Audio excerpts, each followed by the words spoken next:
The open question at this time is, do you continue forever? Which patients do you think are appropriate for the DB09 sort of treatment strategy as opposed to historic standard of care THP? T-DXd in this setting is not FDA approved yet, but let's say it is FDA approved, then that would be an option I would consider because of the improvement in PFS, overall survival that we've seen. So I would consider, and it does not cause peripheral neuropathy either. So overall does provide an advantage over THP. So I would consider T-DXd as a first-line therapy option for patients with metastatic HER2-positive breast cancer. The open question at this time is, do you continue forever, or after some cycles, can you stop T-DXd and then switch to HP maintenance? So use T-DXd more as an induction therapy and then use HP as maintenance therapy. That is being evaluated in a clinical trial, the Demeter clinical trial. So that'll give us more information whether that's a strategy we can consider in the future. It's a great point. Yeah, I would agree. I think, the subgroup analysis showed really consistent benefit with the T-DXd plus P sort of approach over standard of care. And so, yeah, it sounds like you don't have a patient population that you would not consider it for in the first-line setting if it were available and appropriate to use.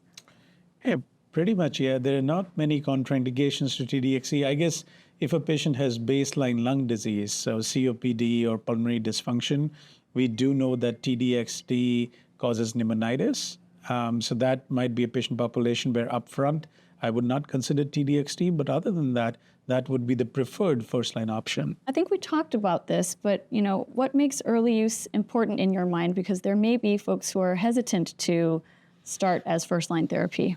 I think there are three things to consider. The first is what we were talking earlier in a patient who has symptoms, and patients sometimes when they present with de novo metastatic HER2-positive disease, they present with symptoms, then you need an agent that can decrease symptoms, that can decrease tumor burden. So in that setting, an agent like T-DXd can be very beneficial. The second thing to consider is the complete response rate.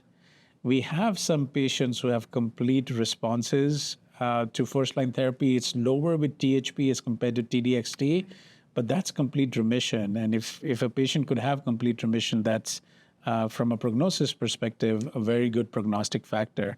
And we don't have biomarkers at this time who can predict who would have complete response versus not, and you would only know after you've started the treatment. The third thing to consider is the neuropathy. Some patients have baseline neuropathy from diabetes or other prior treatment, and that's where T-DXd can be valuable or helpful. Yeah, I found that sort of durable remission, durable response was reported in the study, and doubling of complete response also. And I found that very compelling that, everyone deserves a chance to reach for the stars in terms of outcomes. So yeah, I would agree. I'm planning to use the DB09 approach quite broadly.